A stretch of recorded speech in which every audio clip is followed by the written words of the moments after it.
and welcome to the Rick House. My name is Cyrus Farmer, and this is the Stomp The Tee podcast that you're listening to and watching. Folks, we have a lot to get through tonight, so let me just give you a rundown of what we're going to be discussing.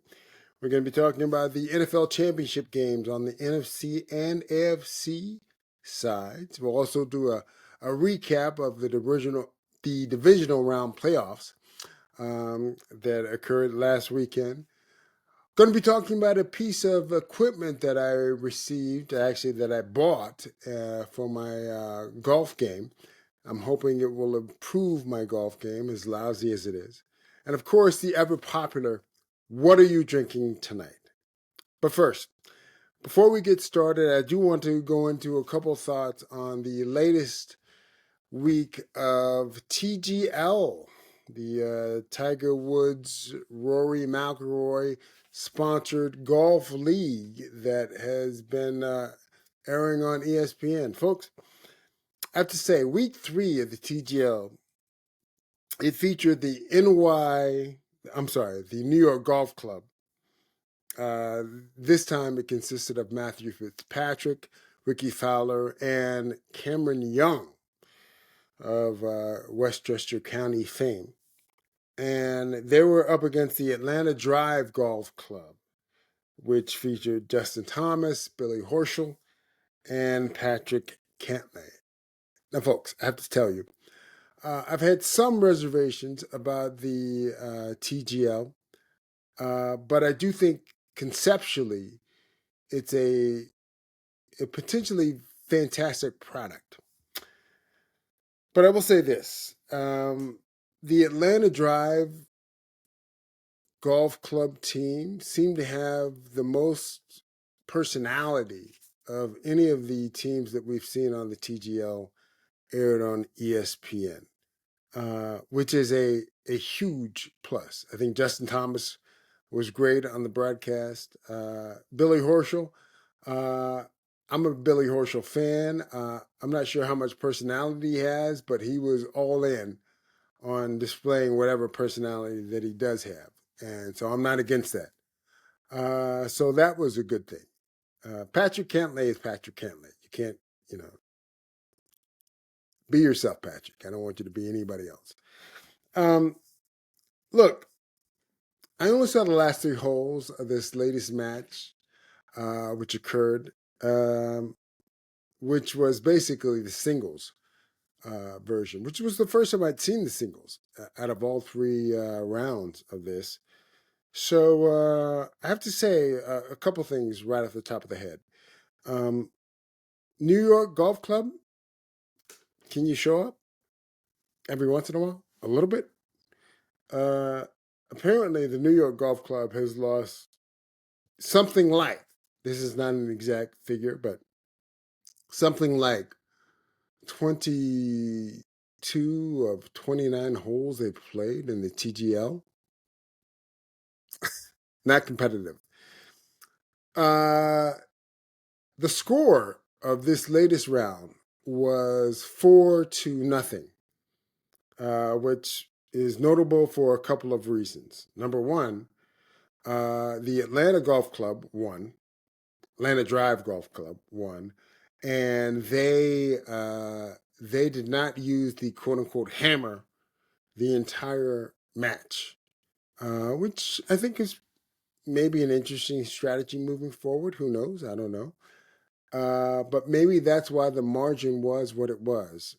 4-0 versus 15-2 or 8-1 or whatever the margins in the first 2 weeks were. They have to find a way, they being Tiger Woods and Rory and McIlroy, to make this new venture more competitive. It is very difficult to see this venture succeeding if they don't have a way to have more competitive matches week in, week out. There are blowouts in the NFL, basketball, of course, baseball. But generally speaking, what draws most people to sports is competitiveness, close matches, so on and so forth. So again, it's the third. It's not the end of the world. It's the third. It's the third match in the history of this league, this TGL. But I do think, and this one was the closest 4-0. Was the closest match they've had since they've started. But it was also the first shutout in the history of the TGL. New York Golf Club, you guys have to do a better job. I'm not here to down anybody. I'm a positive person by nature. But, can you get on the board? Can you score some points? Ricky, Matthew Fitzpatrick, Cam Young, can you score? Please. So there's that. Now, I did a little research, and I want to relay some of these numbers to you.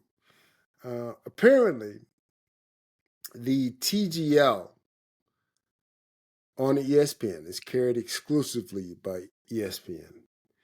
It averaged about 1 million viewers the first 2 weeks of its airing. We don't know what the numbers were for this third week because it's too early for those stats to have been disseminated online. But 2 weeks, 1 million essentially. It was like 920 in the first week and then like 1.1 million in the second week, so it averages out to about 1 million. That's a rating success for the TGL, believe it or not. I'm going to give you a metric to judge it by. The average Sunday of non-major PGA golf tournaments through the course of 2024 was about 2.2 million.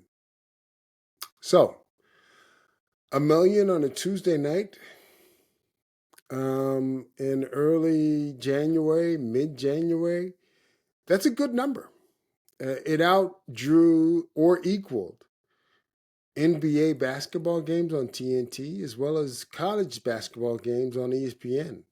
So there's something there for TGL to build on if they can get some of these kinks worked out and if they can get to be a little bit more competitive.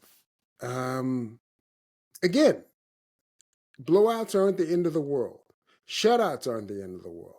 But at some point, you have to have a couple of close matches to kind of generate viewer interest, which may occur this coming Tuesday. If I have my information right, this will be the Jupiter Links Golf Club Tigers team versus the Boston Commons Golf Club, which is Rory's team. So that should certainly draw eyeballs to the set. We hope that it's a competitive match to boot.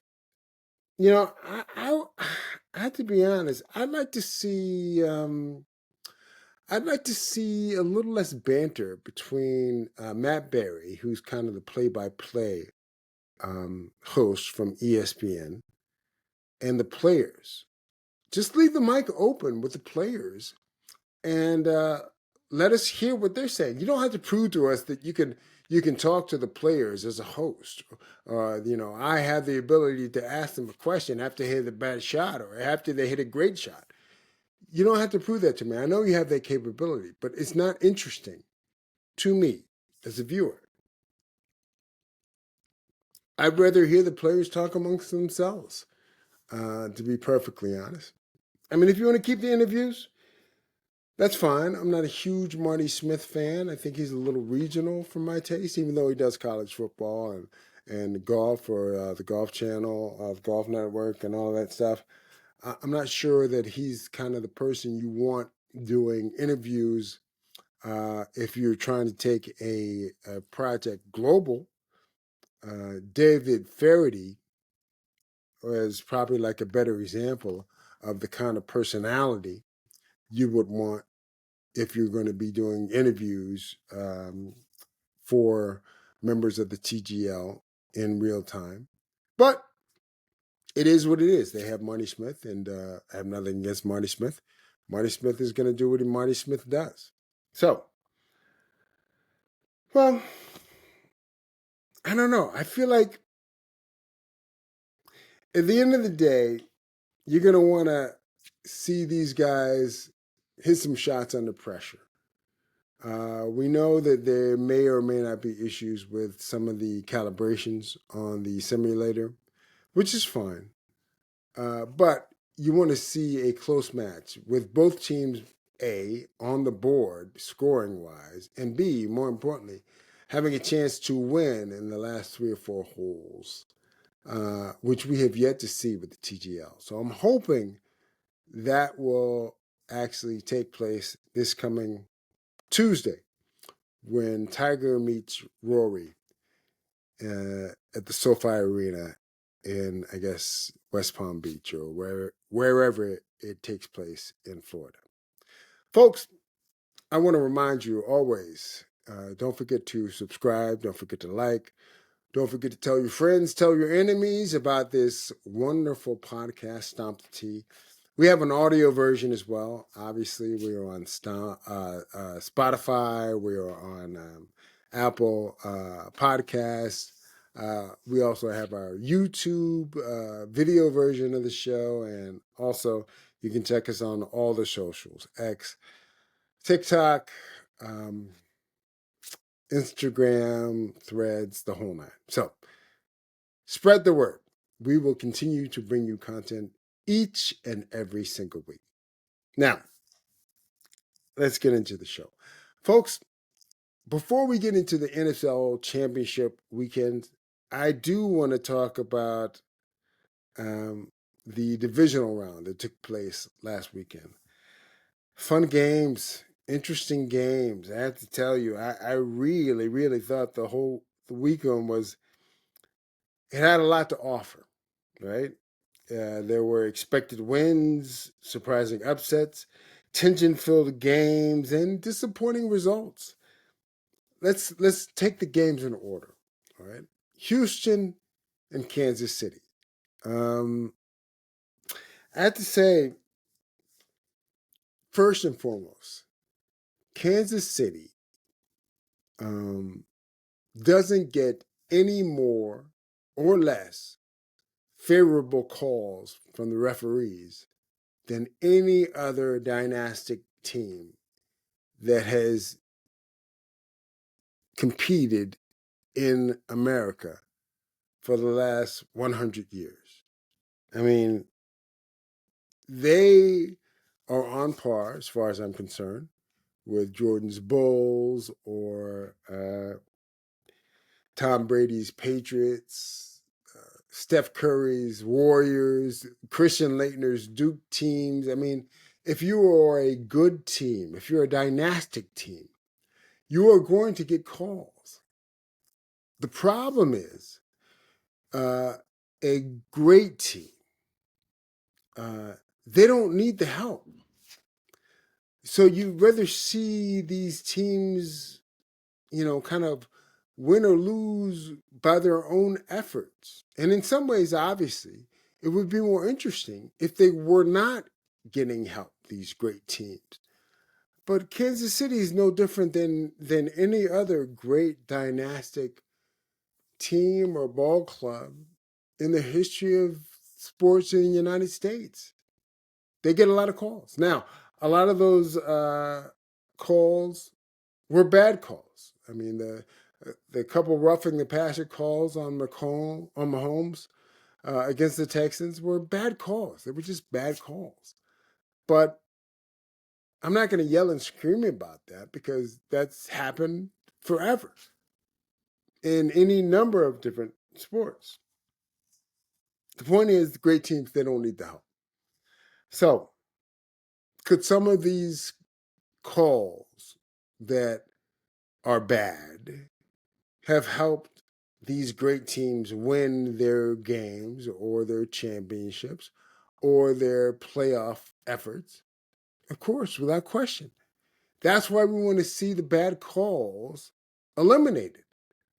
But they're never going to go away. A great team was always going to get the benefit of the doubt, if not a thumb on the scale. So we just have to live with it. Kansas City is no different than any other team in that position. All that being said, I think the Texans played well on defense. They just didn't make enough plays on offense. Most of us knew that this game was going to be a heavy lift for the Texans to win, referees notwithstanding. But they didn't do enough on offense to actually win the game. So that happens. It's not the end of the world. We move on. Commanders, Lions. Boy, oh boy. This was an unbelievable game, in my opinion. I have to tell you. We mentioned last week that the Lions might have trouble with the Commanders. In the same way I thought that the Denver Broncos would give the Bills trouble in their game a week prior. But boy, oh boy, I mean, I picked Detroit to win the game. I knew that, I shouldn't say I knew, I suspected that Washington would keep the game close. I did not know that they would be the best team on the field by a wide margin throughout the entire game, which they were. The Commanders are a handful. Their rookie quarterback is playing so well, and it's amazing when I'm watching the game.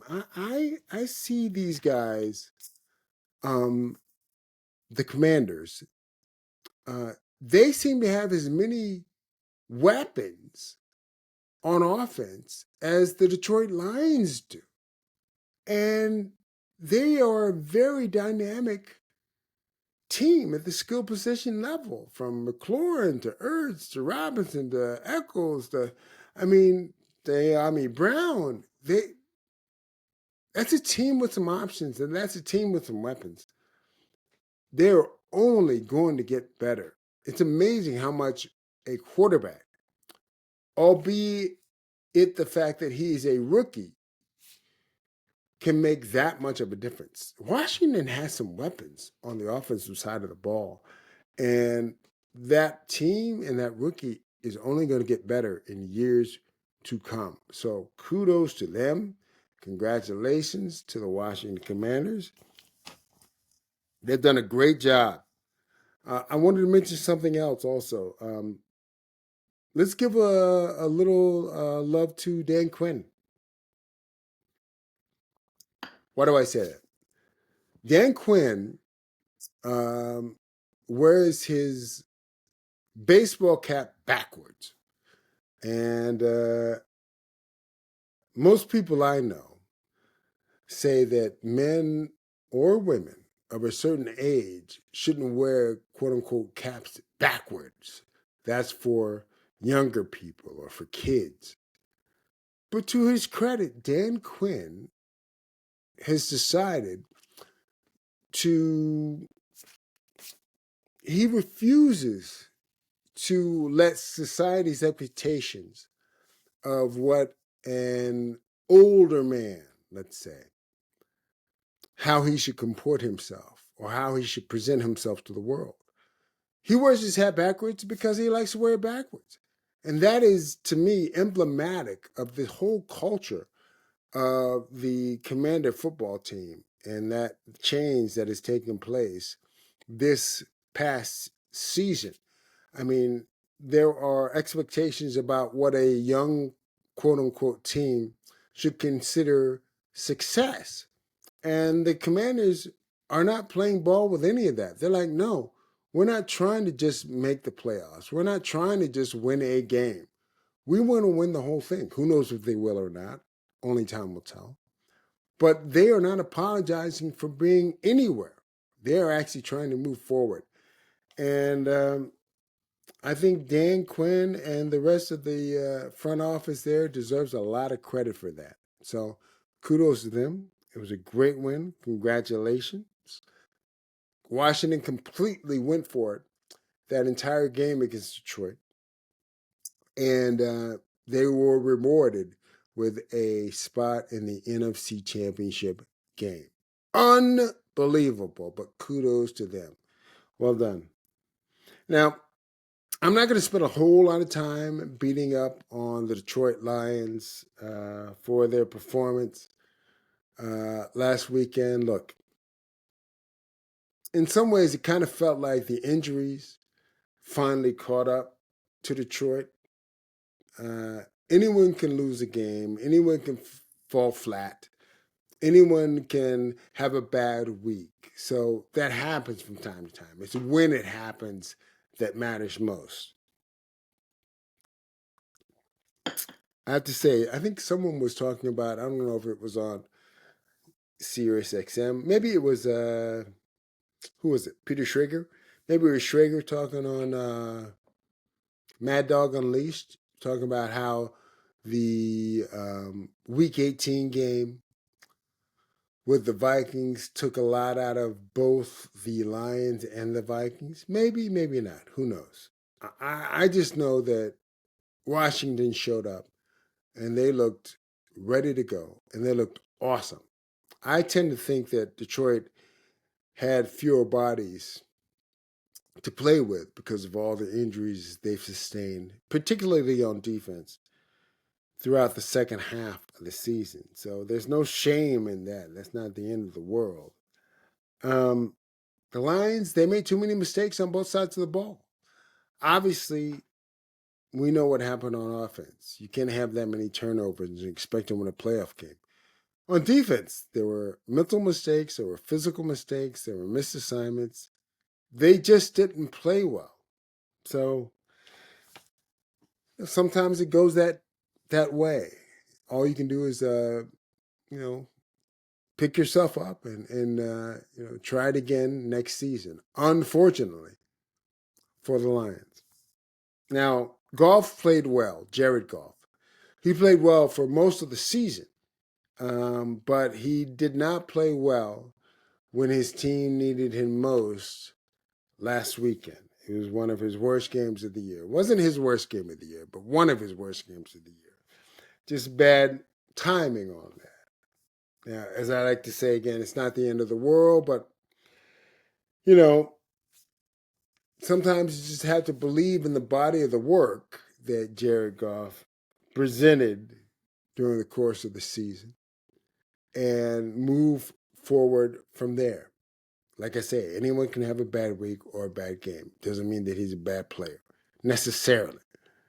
But I can do with a few less Jared Goff chants when I'm walking around Detroit, which, again, most of you guys who listen to and watch the show know that I was in Detroit in the fall and loved my time there. It was awesome. But can we say that Jared Goff's chance from now on, moving forward, until the Lions get to the Super Bowl? Look, it feels like Detroit kind of like, I don't know, it felt like they thought this season was kind of an all or nothing season because, they're going to lose both of their coordinators in all likelihood this year. Guys, that's the wrong way, guys, what I'm saying. People of Detroit, fans of the Lions, that is the wrong way to look at it. Winning is a process sometimes. I mean, and it doesn't happen overnight. You ask Baltimore if they feel like their chance of winning a championship is over. Ask Buffalo. Ask Cincinnati. Ask the San Francisco 49ers, who've been to 2 Super Bowls.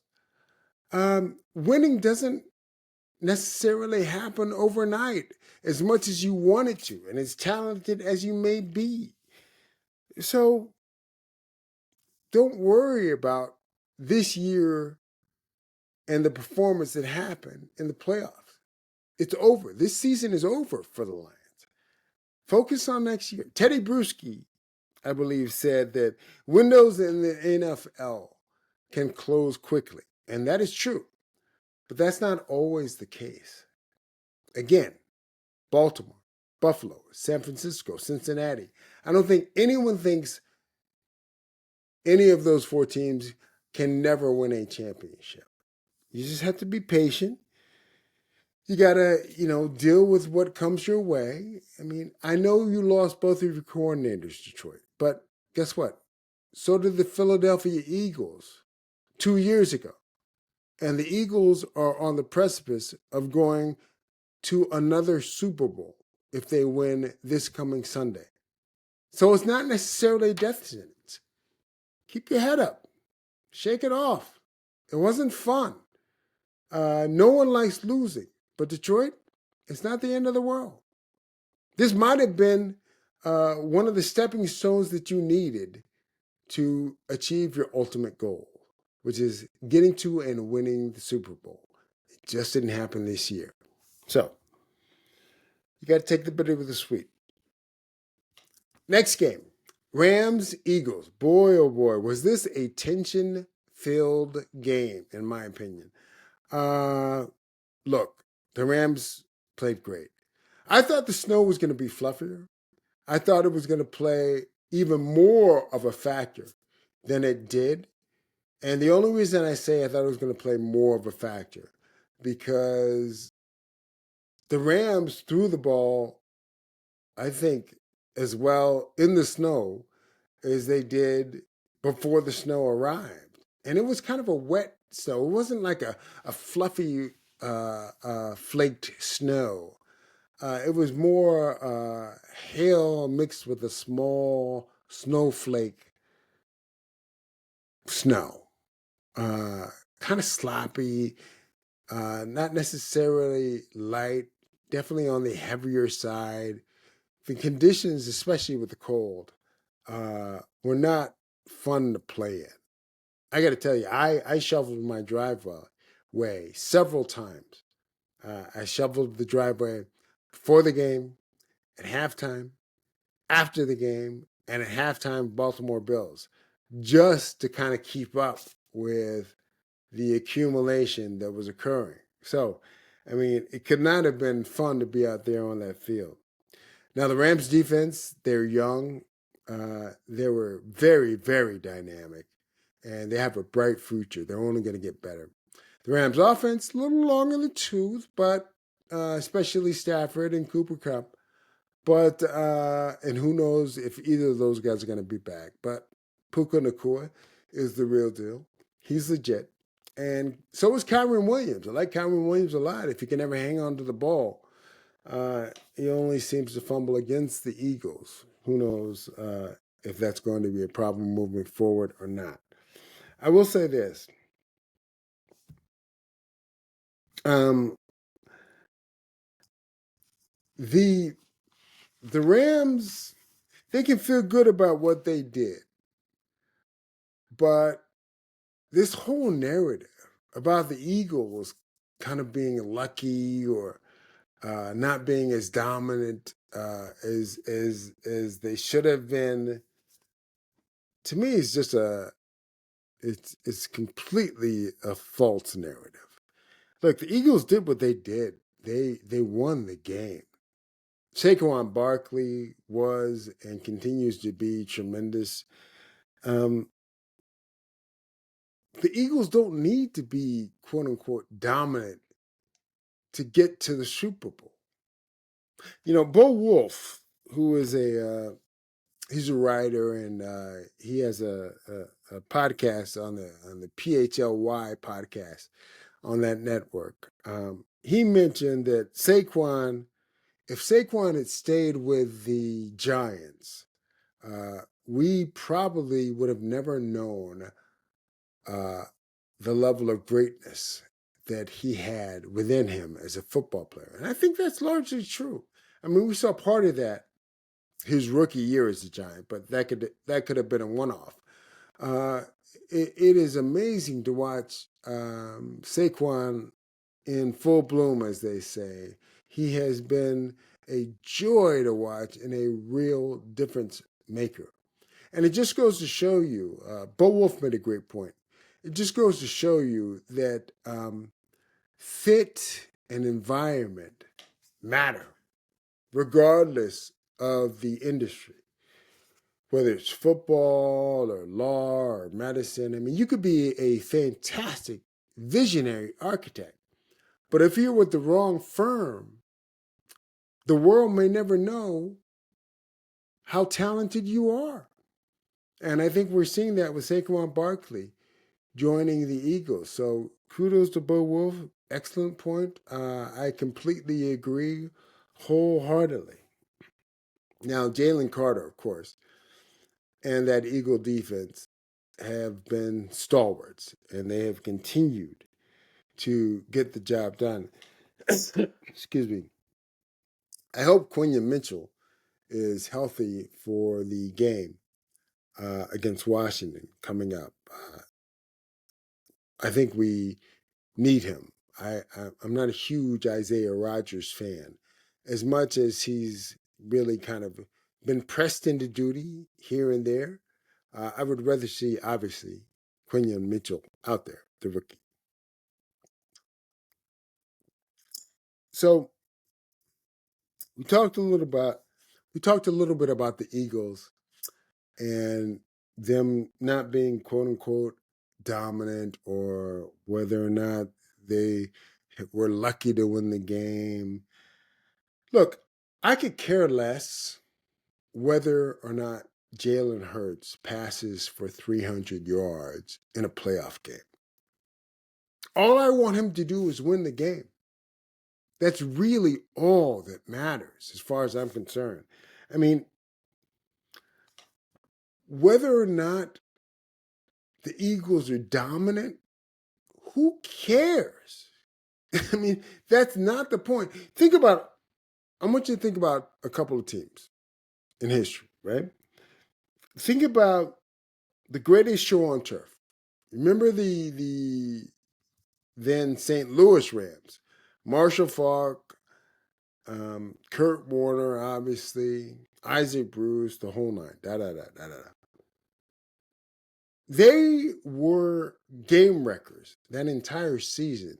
I think it was 1999. When they played their first Super Bowl, they met the Titans in their Super Bowl, and what was largely a boring game to me, the Rams won and validated their entire season. But they didn't look like they looked throughout the regular season.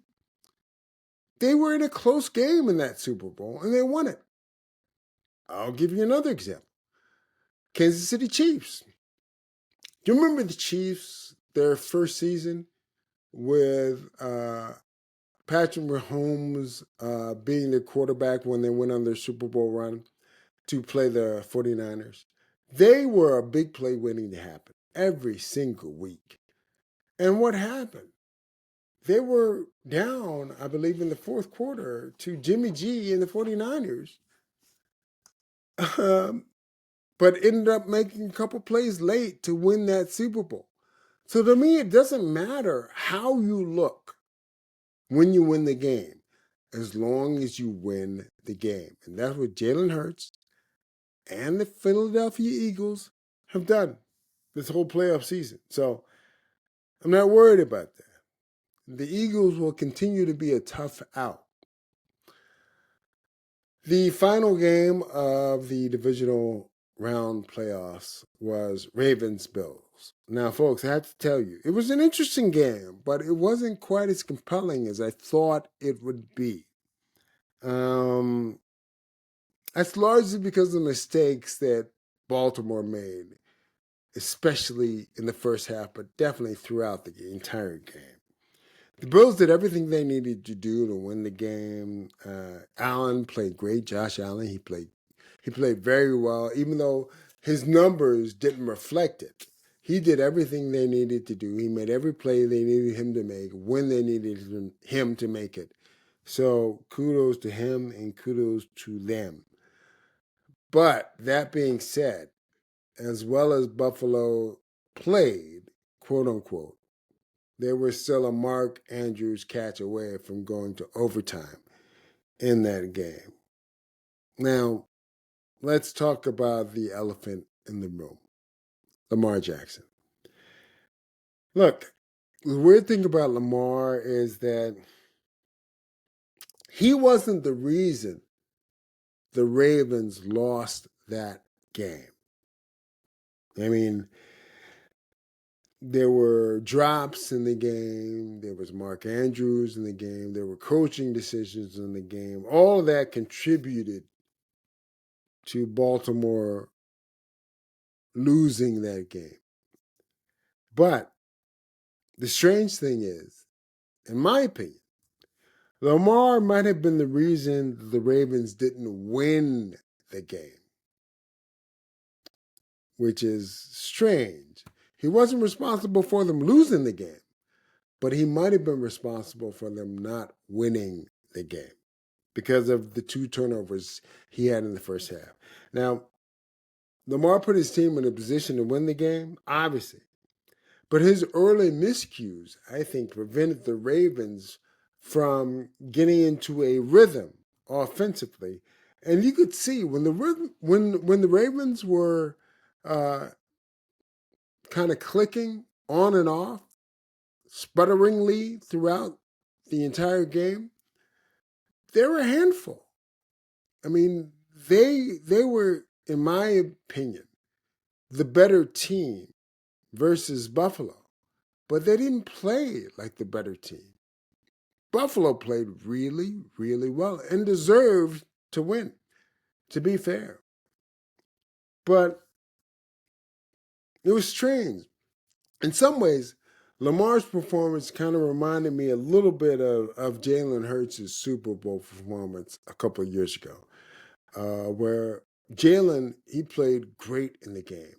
He probably should have been the Super Bowl MVP, even on a losing team a couple of years ago, because he was that good, in my opinion, in the game.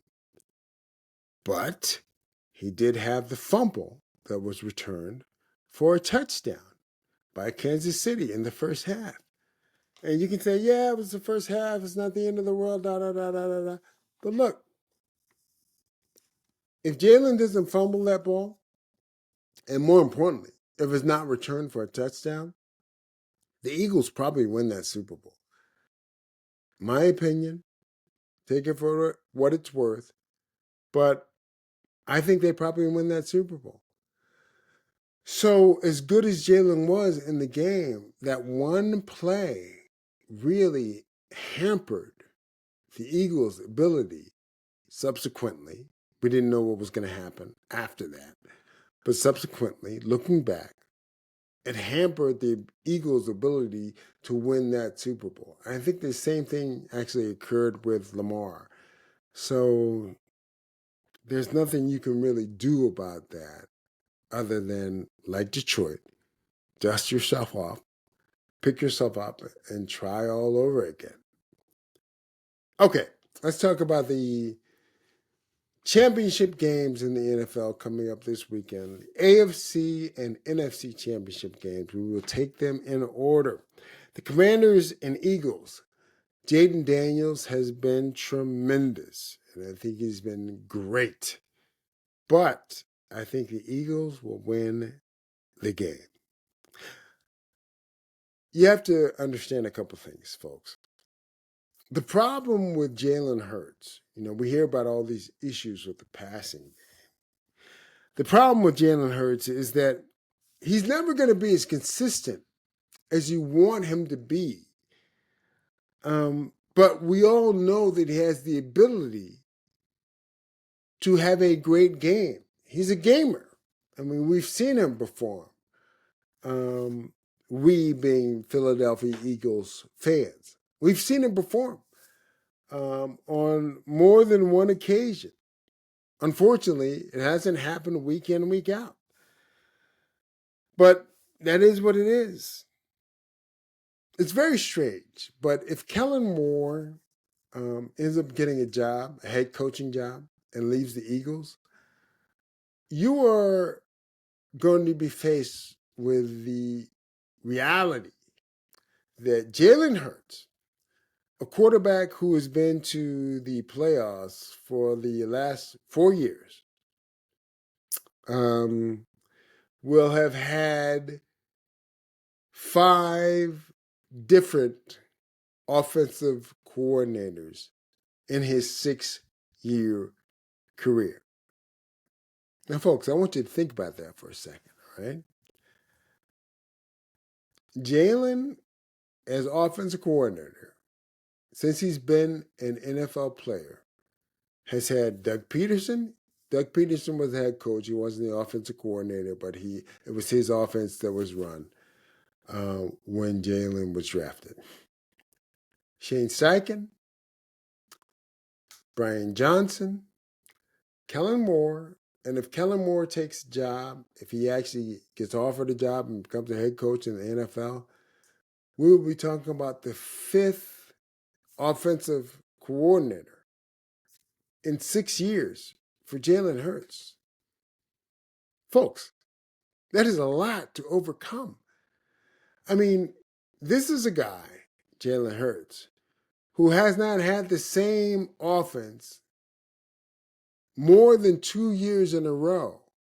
He's only had the same offense 2 years in a row since high school. And he's in his 6 years of pro. He's only had that once.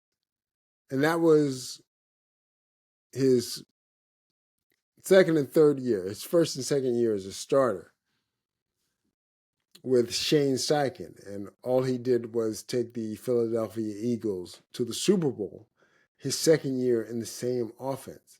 Think about Patrick Mahomes. 3 years in the same offense. 5 years. Think about Josh Allen. Think about Tom Brady. Think about Lamar Jackson, who've all had at least 3 years in the same offense, sometimes with multiple coordinators. You're asking Jalen Hurts to perform in the same way that these other quarterbacks perform when he has to learn a new language every single offseason. It's a lot to ask. You got to be fair. And look, I like Jalen Hurts. Is he perfect? Absolutely not. He needs to get rid of the ball. He needs to stop taking sacks. Throw the ball away. But it has not been easy, in my opinion, for him to learn a new offense every single year. That it's literally wasting his young prime. And it's too bad because you're not going to get rid of Coach Sirianni, and he shouldn't lose his job because he's done what he's supposed to do, get the Eagles to the NFC Championship game. All you can ask for is a chance to go to the Super Bowl. And Coach Sirianni, through a tumultuous season at points, has gotten this team there, and all credit to him. I have nothing bad to say about Coach Sirianni. He's done a tremendous job this year until I do have something to say that's bad about Coach Sirianni. But to this point, all kudos. He's done incredibly well with this team and with this football team. So, I can't kill Jalen Hurts. I know what he's capable of. Is he going to do it this week or possibly next week in this 3 weeks from now in the Super Bowl? Who knows? But you got to win this coming week. Do you have a chance to go to the Super Bowl? And I think the Eagles will do that. Now, let's talk a little bit about the second game. Kansas City and the Buffalo Bills. I think this is going to be a tension-filled game. Phrase I like to use. I think the Bills are a little beat up, but I think they have a possibility, obviously, of winning this game, even though they're on the road. I do think that it's hard for me to see, me personally, see Patrick Mahomes and Andy Reid losing this game. They're on the precipice of doing something that no one has done in the Super Bowl era, which is three-peating. So I think they're going to be ready. They're going to be loaded for bear. I think they're going to show up at home and do what they have to do to win the game to get to the Super Bowl. I know a lot of people are quote unquote chiefed out. They don't want to see any more of Kansas City winning games or competing for Super Bowl titles, this and the other. But I have to say, I'm kind of looking forward to seeing whether or not they can actually do something historic, which again has never been done in the Super Bowl era. It's kind of weird, but in my opinion, Tom Brady is not Patrick Mahomes' ultimate rival. Even though Brady has 7 Super Bowl titles and 10 Super Bowl appearances. To me, a better comparison for Patrick Mahomes is Michael Jordan. And I'm going to tell you why. Tom Brady, he didn't start out as Tom Brady. I mean, he grew, to his credit, into that role gradually over time.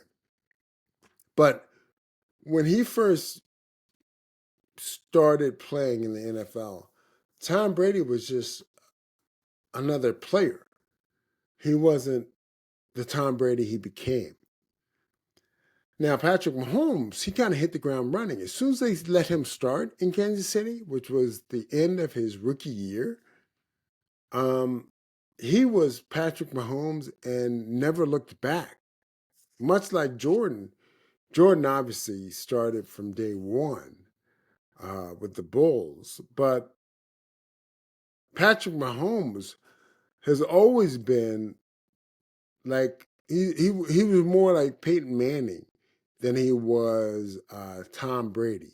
Even though, again, let's be fair, Patrick Mahomes didn't start as a rookie until the last game of his rookie season.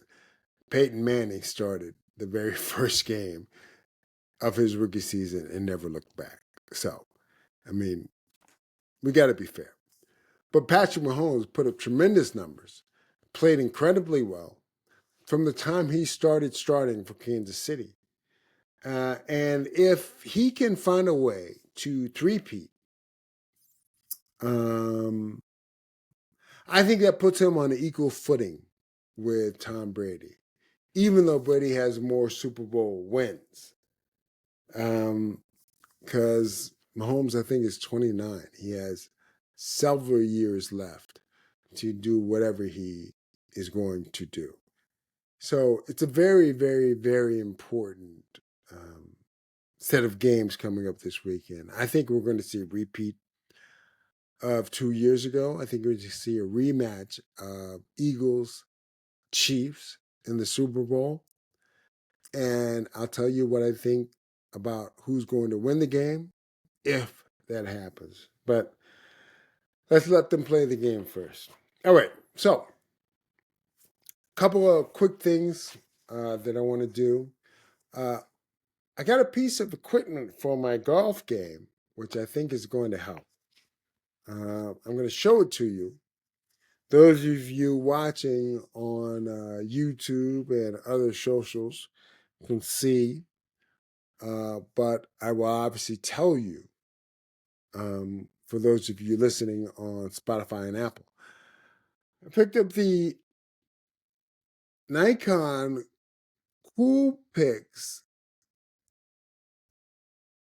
the Nikon Cool Shot Pro 2. It's a rangefinder. Look, I used all sorts of digital applications in the past. Garmin, the watches, Golf Shot, Sky Caddy I used for years. But at the end of the day, there is nothing that replaces a physical range finder. And I'm going to put this in my bag, and I can't wait to see how it performs on the golf course. Now, I used Nikon cameras for years, both digital and digital SLR cameras for years. They do a tremendous job. The picture is crystal clear on this rangefinder, and I can't wait to see how it performs on the golf course. Now, folks, I do have a question to ask you. What are you drinking tonight? Well, I can tell you what I am drinking. And in a nod to the Motor City, through all you've been through this past week, I did want to give you a little nod. I'm drinking Mayor Pengree Bourbon Whiskey. This is the red label. Folks, I'm going to give you some numbers. The Mayor Pengree Bourbon Whiskey, red label obviously, is named for Mayor Hazen S. Pengree, who was the mayor of Detroit from 1890 to 1897. It is distilled in Michigan and Indiana. More on that later. It is bottled by Valentine Distilling Company in Ferndale, Michigan. It is 50% ABV, which makes it 100 proof, and it is 6 years old. That is the age statement. The mash bill is 75% corn, 21% rye, 4% malted barley. Now, folks, this Mayor Pengree is kind of a combination of MGP product combined out of Indiana, combined with what they distill in Michigan. That's why it's distilled in Michigan and Indiana. It's nice, it's solid, it's savory. I mean, it's not going to hurt you one way or the other. The strange thing is, even at 100 proof, you don't notice you being me. You don't notice a huge difference in flavor profile or viscosity or anything, frankly, whether you drink it neat or whether you drink it on the rocks or with ice or with a couple drops of water. It kind of stays the same. It's interesting that way. I have to say, this is probably better as a mixer. I bought this when I was in Detroit. I don't remember how much I paid for it. I think it's probably like $48, $50, something like that. But it's definitely better as a mixer than it is neat, whether you're having it neat or on the rocks. So, one more thumb in the eye for Detroit. But, Detroit, you know I love you. I'll be back, hopefully very soon, rooting for you guys. Anyway, that is the show for tonight.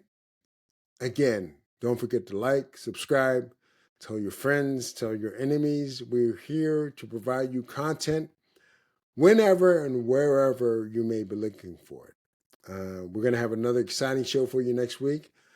But until then, my name is Cyrus Farmer. This is the Stomp the Tee podcast. We will be back 1 week from now. And as always, we will see you on the first tee.